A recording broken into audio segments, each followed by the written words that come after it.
Well, thank you so much for the introduction. It's great to be back. Nice to see so many people from our previous session here again with us today. And yes, I also can't see the chat box, so maybe we need to enable that. I don't know, but people can also, of course, use the Q&A.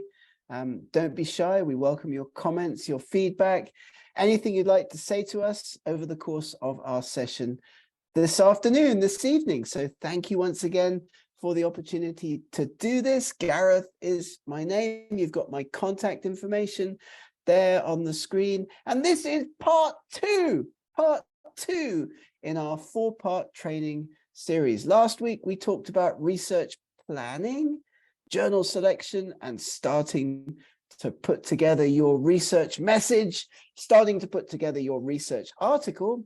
Today, we're talking about research writing. And as I mentioned last time, we welcome all of your comments, all of your feedback. Everybody's going to get a certificate. Everybody will get a recording of this event as well. So don't be shy. Do put the information, the comments into the chat box. I was introduced already by our wonderful colleague just now, and thank you so much for that. I'm Gareth Dyke. I worked for a number of years in England, in Ireland, in the United States, and in Hungary, writing and publishing academic articles. So it's my honor, my pleasure to have the chance to do this, to work with IVPN to present this training course. Thank you once again for the opportunity to do this. You're probably thinking, what are we going to talk about this evening? What's on the agenda? Well, we're going to talk about 3 things tonight, building on what we talked about last time. First thing we'll discuss are English communication skills. Secondly, we're going to talk a little bit about some common mistakes that people do tend to make when writing and publishing articles in English. And what we do, we edit hundreds of thousands of papers every year. We work on many, many, many academic articles. So there's really nothing new that happens. Like the kinds of questions that researchers ask, the kinds of mistakes that researchers make are pretty much the same year on year on year. So what does that mean for you? It means that if you know about the kinds of mistakes that researchers tend to make, you can avoid making them in your own academic writing. And then finally, this evening, we're going to build on what we've learned, English communication skills and common mistakes in English, by talking a little bit about putting together the different parts of your research article, academic writing. What's the point of doing this? Well, the point of doing this, of course, is to help you become more effective as a writing and publishing academic. That's the reason that we do this. That's the reason that we present all of this content, to help you get better at writing and publishing. So let's get going. Let's get into it. Let's begin with some information about English language publication skills, the hamster wheel, the round and round and round, the circuit that we go with all of our research ideas to impact. You come up with an idea, you often have to get funding for that idea. Then you've got to collect data to test a hypothesis, to fill in a knowledge gap. Last time we talked about article planning, journal selection. This evening, we're going to talk about article writing, paper writing, and then later we'll talk about peer review, the submission process, and developing impact post-publication as an author. Now, we all get emails like this all of the time. Dear sir, dear madam, many thanks for asking whether we'd like to publish your paper. It's good and original, but unfortunately, we're simply not able to publish it. The good bits, they're not original, and the original bits, they're not good. Yours faithfully, the editors. We do tend to get rejection letters a lot. It's not something that happens. It happens to everybody. I've gotten hundreds of rejection letters over the course of my academic career. It happens all the time. And the main reasons that academic publishers, that journals around the world reject articles submitted to them is because of these reasons. We conducted surveys. We talked to publishers around the world. We asked them, why do you reject papers that get submitted to your journals? We know that excellent research is being submitted by researchers all over the world all the time. There's no reason why your research will not be any better than the research being done in any other country. But international publishers tend to reject our fantastic research, often because of issues, as you can see here, including English language. It can be a major barrier to success writing up and publishing academic research. So that's why we're here. That's what we aim to help you with, writing and publishing in English. And of course, English, luckily or unluckily, it's the universal language for academic, for scientific communication. And as I hope to convince you in our presentation this evening, your English language writing can be fun. It can be improved. You can enhance your English language writing skills. It's a skill, not a talent. Of course, you wouldn't just pick up a trumpet and start to play it. You wouldn't get in a car and just drive off down the road. You would take training. You would learn how to improve your skills. And we hope to convince you that the writing process can be beneficial as an intellectual activity in its own right. But the question is, how? How can I improve my English writing skills? Well, of course, it's a major blockage. And your academic research message, brilliant though it may be, fantastic though your research, I'm sure, absolutely is, you can get that buried in language issues. It's an issue, a problem, a blocker for researchers all over the world for whom English is not their native language. Writing up their research and getting it published in high impact SCI and Scopus listed journals can be a major issue. So we're here to help. We are going to help you with your writing and publishing in terms of your English communication skills. So ask yourself, how do you feel when faced with a difficult writing task? What do you do when you start to write an academic paper? Do you carefully construct a plan before you begin? Because you should. You need a plan. If English is not your native language, then you need to be like Arnold.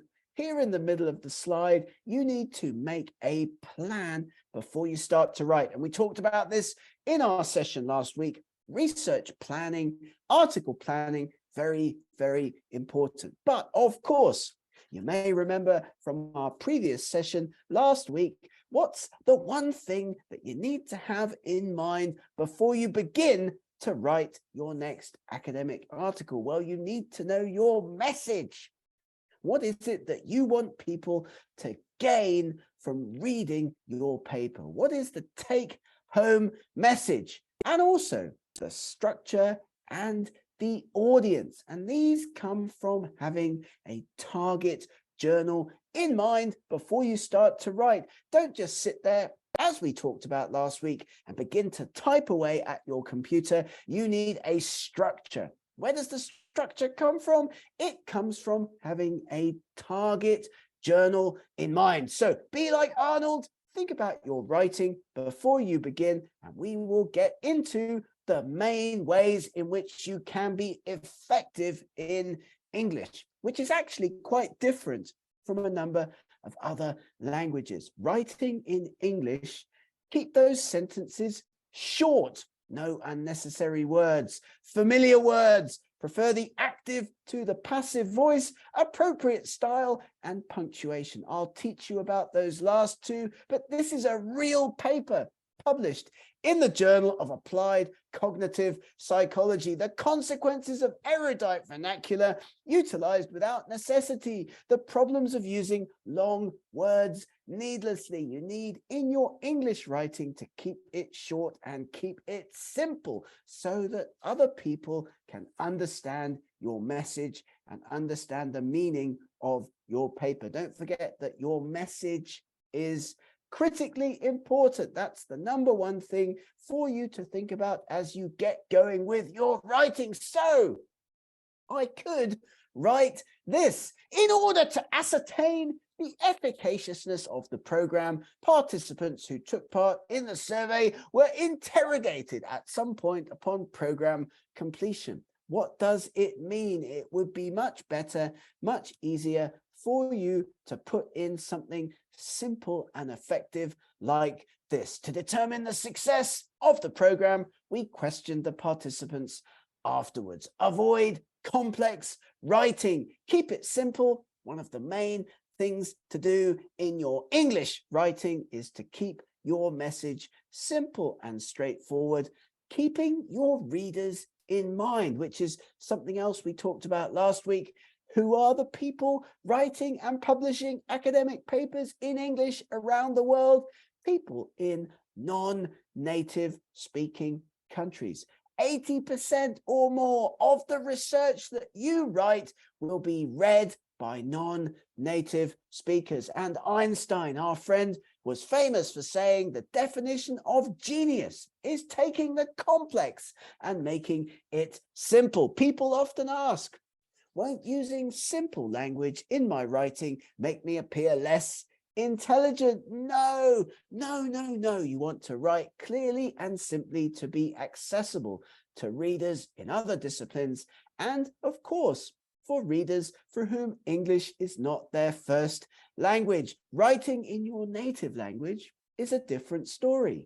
Writing in English for your readers who probably won't be native speakers is a different matter. Simple, short sentences, effective word use, keeping it simple rather than complex. The majority of academic papers are read by non-native speakers, and so simple and direct is the best way to go with your writing. Here's that reiteration of those rules for effective writing. And we looked at the pyramid shape for an academic paper briefly in our last session as well. In the introduction, you start general and then you get more specific towards the end of that section. I'll come back to that later when we start to talk about writing your introduction. Short sentences, no unnecessary words, familiar words, active rather than passive voice, style, punctuation, and conciseness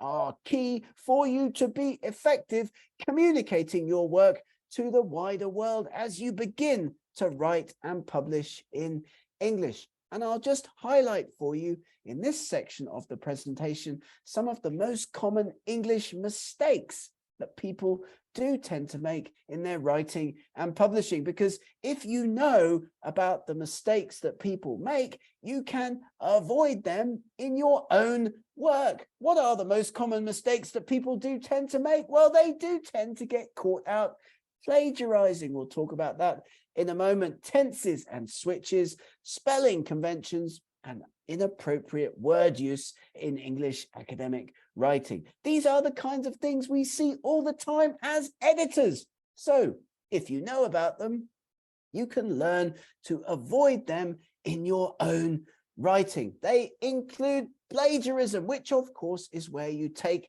another person's ideas, results, or words without giving proper credit. This is academically dishonest. We'll talk about some aspects of publication ethics, writing and publishing ethics in a later presentation, or I can provide you with links and content to help you with that as well. How to be above board with your writing and with your publishing.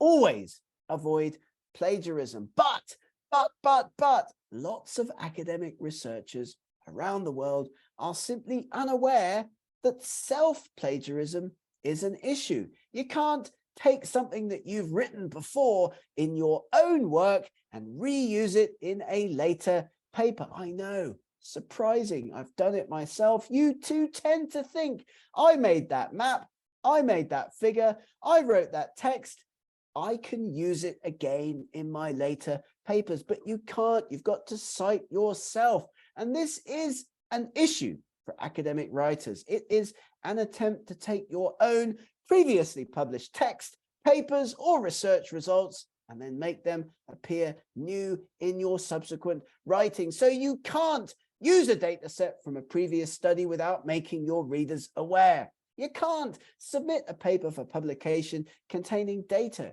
conclusions, or passages that have already been published. Cite, cite, cite. And of course, you can't publish multiple similar papers on the same study in different journals. That's called salami slicing, and that is also not okay. So what we did in order to educate, help people with these different topics is put down the common forms of academic plagiarism that we do tend to see in our business, in our editing, and in the academic publishing world. Mosaic plagiarism. That's where authors take data from a range of different sources, mix them together to make the new text appear original. No. Paraphrasing plagiarism. The words are different, but you've paraphrased the idea and plagiarism occurs. Self-plagiarism is where you should take your own previous results, use those images, use those text, use those figures from your previous studies, but cite, cite, cite. And it's a major problem because many authors are simply unaware that it is an issue. One of the big problems in academic writing in English, self-accidental plagiarism. And it can happen. I mean, you read something in a second or third language, I know I do, and you think, that sounds fantastic. I'm going to use that in my own writing, but you should cite. And it's worth considering getting your documents checked, evaluated by a plagiarism checking service before submission, keeping careful records of all of your sources, using management tools, and check your articles because publishers, of course, will do that.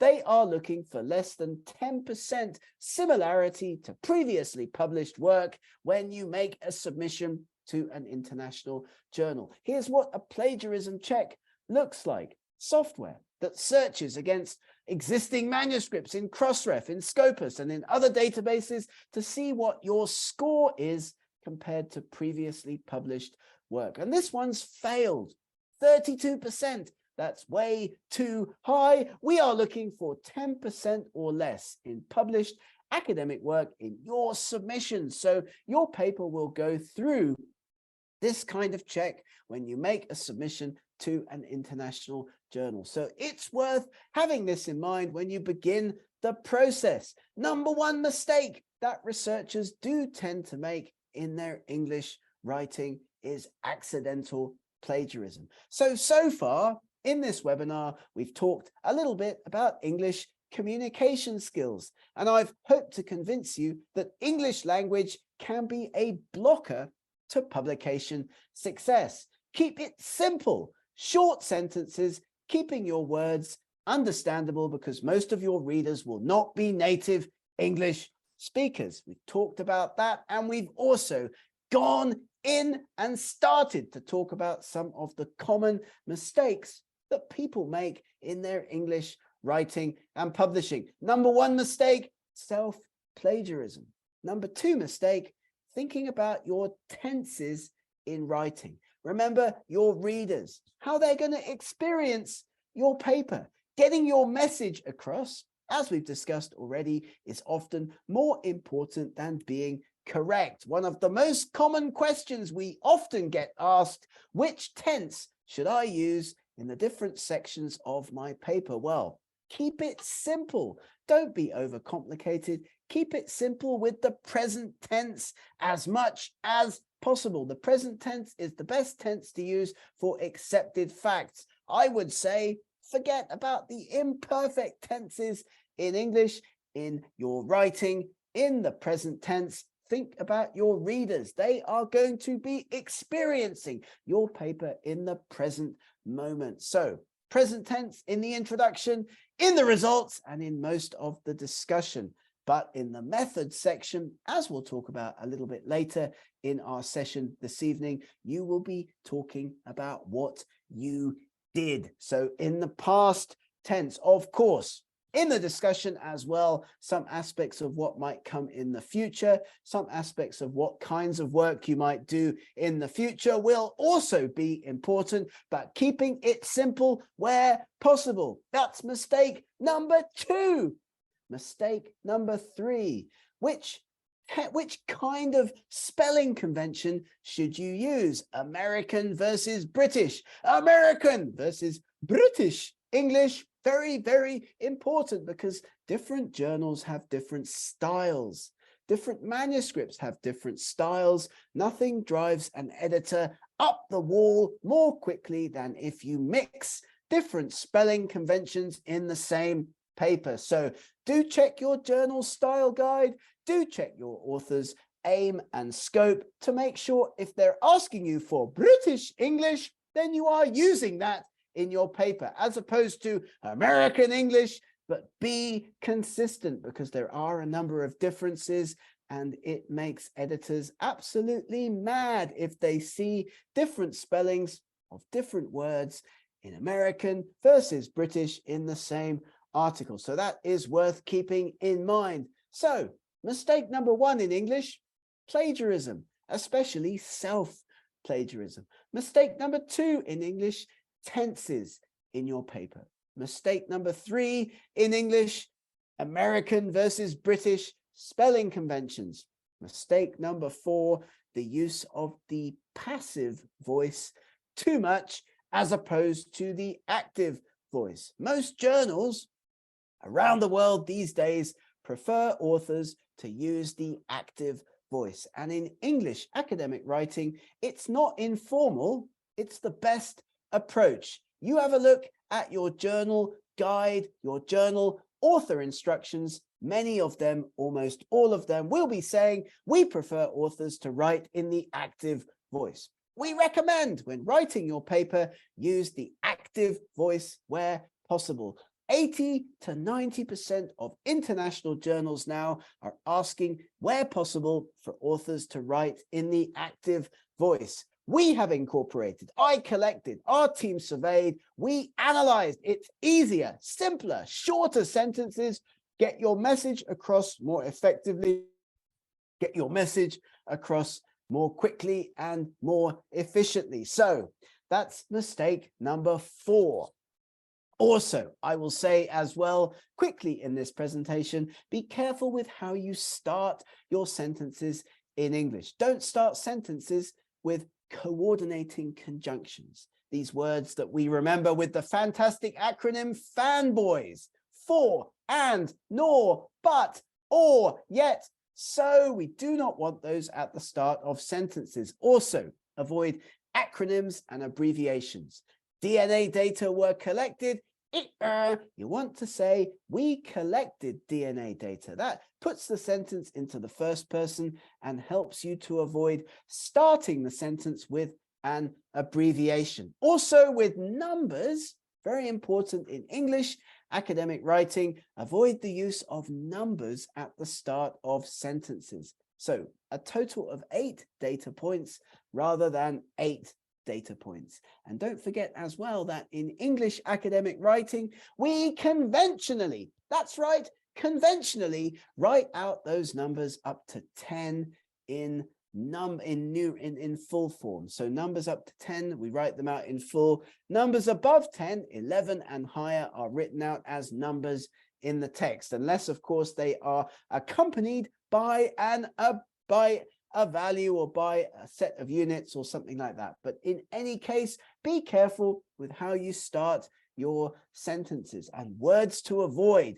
in your writing would include emotional words. I've edited so many papers that say things like a fantastic example, a marvelous study, an amazing new result. These are emotional words. They sound informal in English. So we don't want to see superlatives. Very much more gigantic, earth-shattering, magnificent, marvelous, and fantastic are not the kinds of words that you should be using in your English writing. Formal, but active. Formal, but active, keeping the word choice as simple as possible. The fantastic potential of land use change, not such a good title. A new magnificent dinosaur, not such a good title. And I'm sure that you can think of examples from your own field. Relevant particularly to medical sciences, we do not want to see qualifying the absolute. Be very, very careful, because adjectives in English are absolute. They cannot be modified. Something is either sterile or it's not. Something is either unique or it's not. It can't be very unique or quite unique. It is either unique or it's not. Although there are some, of course, there are always differences to these rules. There are some adjectives that have to be qualified with care. A woman can be recently pregnant, but of course she can't be slightly pregnant. So be careful with your use of adjectives in your English as well. And some of my favorite examples: misplaced modifiers, problematic pronouns, using multiple regression techniques. The animals in experiment 1 were. It sounds like the animals were using the multiple regression techniques. In assessing the damage, the plants exhibited numerous lesions. Were the plants really the ones assessing the damage? The spiders were inadvertently discovered while repairing a faulty growth chamber.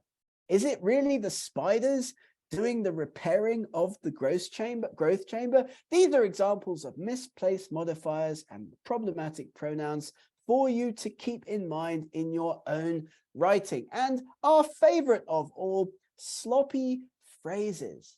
It has long been known that correct to an order of magnitude almost reached significance at the 5% level.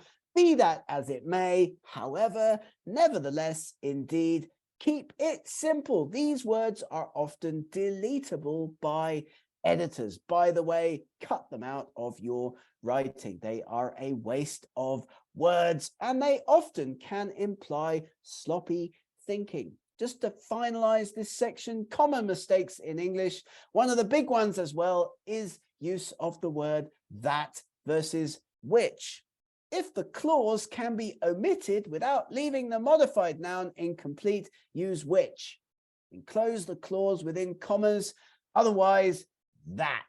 The lawnmower, which is broken, is in the garage. I can take out that intermediate clause, which is broken, from the sentence, and the sentence still makes sense. The lawnmower is in the garage. So if I'm able to do that, which goes into the sentence, but that is used in other examples. The lawnmower that is broken is in the garage. So is the lawnmower that works. No intermediate clause, no removal of a phrase from the sentence. The sentence still makes sense. You want to use that and which correctly. And redundancy in your writing is also very important. That box is small in size. Delete in size. That is rectangular in shape. It's redundant. That man is blue in color. It's redundant. Blue. That man is blue. Your argument is tenuous in nature. You can delete in nature. An editor will do that for you. It is a redundant use of words. And I would also encourage you as much as possible in your writing to be active. Use the active voice as much as possible, because sentences written in the active voice are easier to understand and they require less words. That beaker was filled with water and then placed on the Bunsen burner is a waste of words. I filled the beaker with water and placed it on the Bunsen burner. The whole length of the highway was paved by the crew. It's a waste of words. The crew paved the whole length of the highway. Active as much as possible. Now, having talked about English communication and having talked a little bit about some of the common mistakes that people do tend to make in their writing, we will now quickly move on and talk a little bit about the different sections of your research writing. I know we don't have much time this evening, but if you would like us to come back and give a full training session for your university, for your research group, just get in touch with me. I would love to do that. There are hours and hours and hours of this content that we can provide to help you become more effective as researchers in terms of the structure of your article. And don't forget that we have talked already about your message, your audience, that's your target journal, and the structure of your writing. The general structure of an academic paper has a title and an abstract, and then it has the rest of the paper. And the title and abstract are key for indexing and searching. These are very, very important. Often, these particular parts of your paper will be the only bits that editors and peer reviewers will ever get to see. So your title needs to be effective, the shortest number of words possible. As we talked about last time, adequately describe the contents of your paper. Keep it short. Keep it short. The main issue, begin with the subject, accurate, unambiguous, specific and complete, no infrequently used abbreviations, and attract your readers. With your title, there is your main goal is to get people thinking, I want to read that paper. I want to find out what the answer is to the question in that article. So concise and informative. The most important words related to the topic, enticing your readers, not overly sensationalized. Very, very, very important. And as well, last time we talked about abstract writing. A good quality abstract is honest and precise. It stands alone, no technical jargon, short and specific, citing no references. Don't forget that this is what your editor will read. So they will look at your abstract. They will decide if the paper should be sent out for peer review or not. Why did you do the study? What did you do? What did you find? And what did you conclude? The 4 questions that form the basis of our academic article writing. Many journals now base their decisions on abstracts alone. We talked about this last time. Again, if you would like us to come back and provide more training for your institution, for your researchers in the future, we would love to do that. A structured abstract can help you to organize your ideas. Many journals ask for this. You can do this anyway.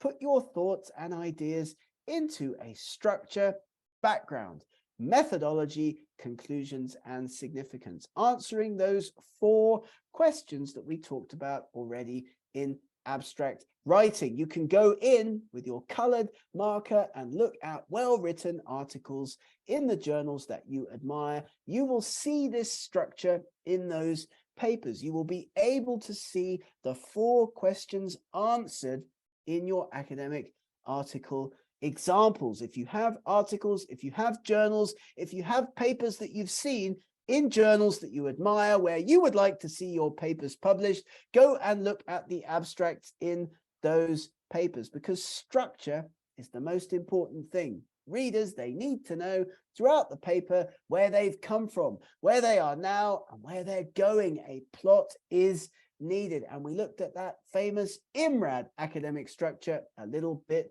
before. Don't forget that your paper is going to be about 5,000 words in length on average. So you have to balance the amount of words that you put into the different sections around the shape of your article. So in the introduction, grab the reader, bring them immediately to the crucial issue that your paper addresses.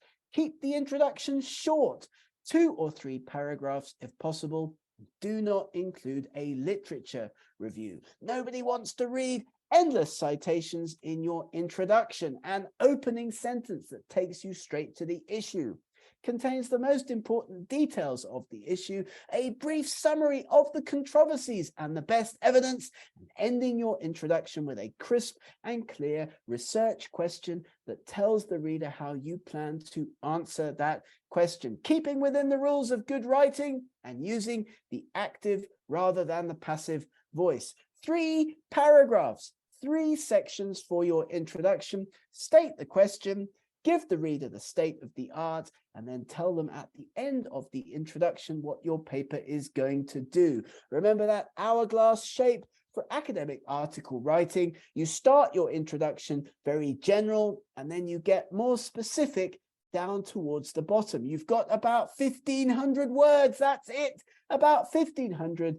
words to write an effective introduction. In your methods section, give the reader the timeline sequence of events that you've worked on in your study. What did you do first? What did you do second? What did you do third? What did you do fourth? And what did you do last? The data collection, followed by the data analysis. This section provides all of the methodological details necessary for another scientist, another academic to duplicate your work. It should be a narrative of the steps that you took. And it is very important to always keep in mind that the methods section of your paper is the bit of your article where probably the reviewers and editors will have problems in peer review. So you must give enough detail here so that a qualified reader can repeat the study. If your method section is thin on details, editors are going to worry that you're hiding something. What statistical analyses did you use? Is your data watertight? What did you do?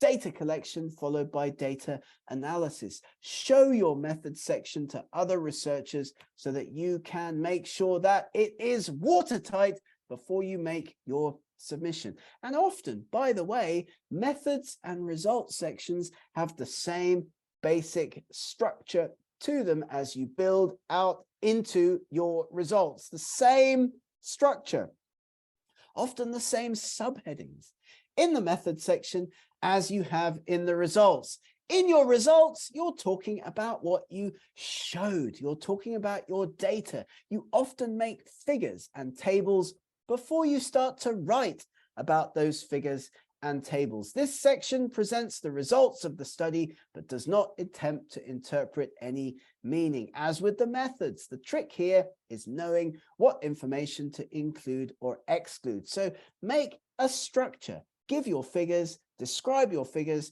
and put them into the results and talk about the facts and nothing but the facts. No interpretation. That, of course, comes later. Ordering those different sections in your results around the primary and secondary outcomes in the same order often as in the method section, and writing about your figures, writing about your tables in sequence is a great technique to get your results section put together effectively. Don't forget that often the methods and results have the same overall broad shape. And then in your discussion, we answer the question. We start the discussion section off with an answer to the question, what is it that the reader of this paper has been waiting to learn about? Here you tell them the answer, and then you get more general. You start specific. It's a triangle the right way up. You talk about what your study shows, and then you expand into the more interesting, broader context, the wider, bigger picture, interpreting your results in light of other published data, relating your discussion back to the objectives and questions, and limiting your conclusions to what your data actually support, suggesting future directions for research, new methods, and future areas of endeavor. Because if you don't, somebody else will read your paper and come up with those ideas themselves, and you want people to cite you. Don't write an expansive essay that extrapolates wildly from what you found. Start your discussion with a single sentence that states your main findings and talk about both the strengths and weaknesses of your study. In your discussion, you are going to be relating your study to what's already been found, discussing what your study means, and talking about any unanswered questions. How do your results fit with what's already known? What are the strengths and weaknesses? And talk about what is going to happen next. And do not finish your paper with a weak phrase at the end like more research will be needed or future research will be required. Those are cliches editors will remove them. We want you to finish strong. Writing a paper is just like running a race. At the end, you will be finishing with your most important conclusions. It's going to have the same basic structure as the results section. You are going to be working your paper into this IMRAD academic article structure. What's your message? Who are the target audience? And what will the structure for your writing be? Keeping this overall structure in your mind at all times. In our session today, we have talked about English language communication skills. We've also talked about some of the most common mistakes that authors do tend to make when writing papers, and we've begun to talk about writing those different sections of our articles. I know it's been very short. It's been short, but if you would like us to come back and provide further training, follow-up training, additional training in detail, research, training, and consultancy for your researchers, for you to help you get your paper written up and published, I would be absolutely delighted to do that, because the point of this is to help you be more effective as an academic. It's very, very important for you to be as effective as possible writing and publishing your research as an academic. So thank you once again for joining us. It's my pleasure to do these sessions. My name's Gareth. I want to thank a few people. You can see them here on the slide, as well as our wonderful moderator who's back as well. Thank you so much for doing this for us. We have a link for you there. You can access digital editing at the AJE website, or you can get in touch with me at any time. I would be delighted to help you with your writing and publishing. Thank you so much, and I'll pass back over to you now. I think, Dua, thank you so much for your time and your attention, everybody. How are we doing?